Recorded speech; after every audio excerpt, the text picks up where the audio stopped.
All right, guys. So here we have the new vacuum pump. Here's the original part number for this, straight from Kia. This thing's about $600 customer price from Kia. So if you guys want it, it is pretty pricey, but it is OEM. So what we are gonna do now is I'm gonna take and switch this guy around. I'm gonna show you guys how to remove this vacuum pump, and we are gonna go from there. Okay. So your vacuum pump lies right there. Pretty easy to remove. You have a connector. Zoom you guys out a little bit there. All right. So we have one connector. Okay. Then we have a hose, and then we have two 10mm bolts. So that's what we're going to remove. Let's get the hose off. Now, little word of advice. This vacuum pump, the vacuum side of it is actually still very good. If you guys are looking for maybe a vacuum pump, well, you could always keep the vacuum pump, because the only thing that's wrong in here is probably the transceiver for the CAN system. So I'm going to take and I am going to remove the pump now. Get an extension.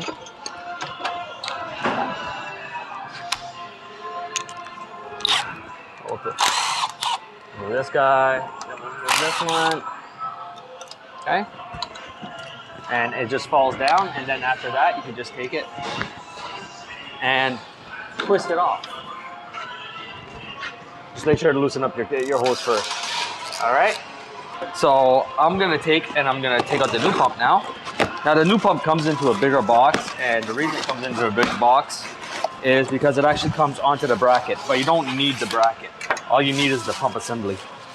There's no updates to the brackets. For me personally, it doesn't make any sense to take and replace the bracket. You'll just save you guys time on replacement costs at the same time, so we'll take it and we'll leave it like that. Now we're gonna take the new pump. We're gonna put the new pump on.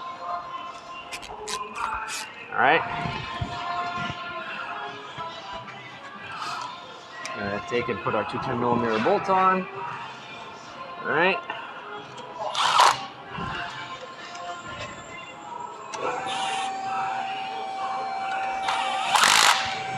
Perfect. We'll take and we'll tighten up our vacuum hose. Put that there.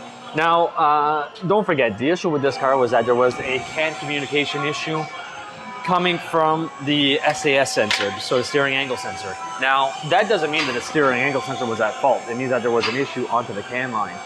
So that issue on the CAN line could be either the SAS sensor, or it could have been an error fault. So from this point right here, what I'm going to do is I'm going to pause you guys. I'm going to put all the paneling back underneath, and then we are going to take and verify our codes and verify our communication and our communication line onto the CAN line, and then we'll get to putting everything back together afterwards. All right, guys, so let's see what we can do now. I'm gonna take and I'm gonna plug up the scanner. We're gonna take and we are gonna scan our codes.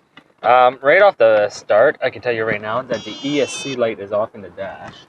Let's try to see if I can't give you guys a visual of that.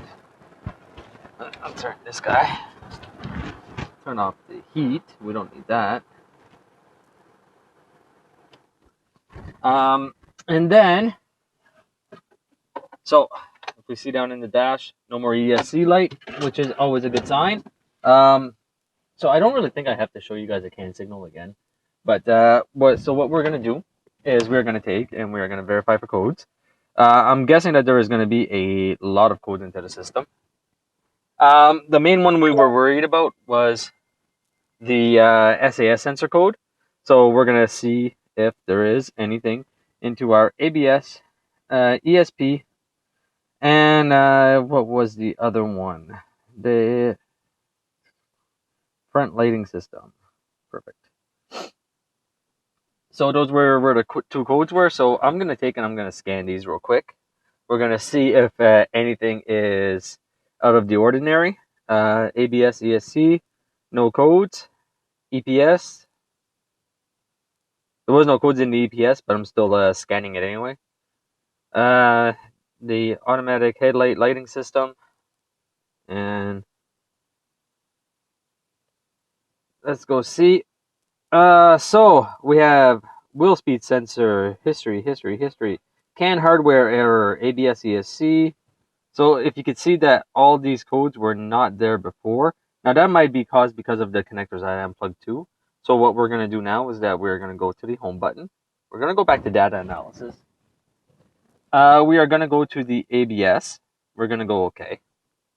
And from there, we're going to scroll down and we're going to look at our steering angle sensor degrees. And if it's in spec now, well, it says calibrated and we are at 6 degrees. Try to give you guys a feel of that.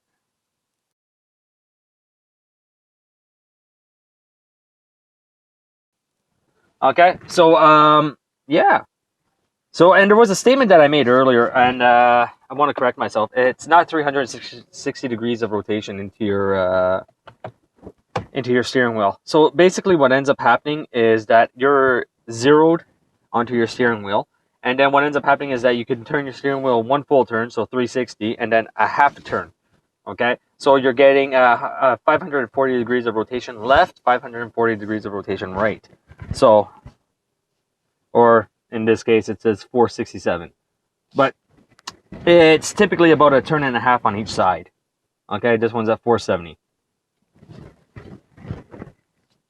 So, that I wanted to correct myself on that because I don't want to give you guys false or inaccurate information.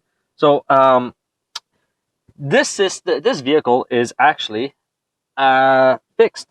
So there is a TPMS codes into the system too, but those TPMS codes are going to stay there, and the reason they're going to stay there is because there is no TPMS sensors into the car. So it's for sure that there is going to the warning symbol onto the dash is going to stay there, and the TPMS is going to stay lit, and that's it for this repair. So I hope you guys enjoyed it. I'll try to give you guys more videos like this as they come up, but honestly, working at a dealer, especially on Kia, and having CAN issues is very, very rare. Typically, you'll see that work out of dealer more than in dealer. So, hope you guys have a good day, and I'll see you guys next time.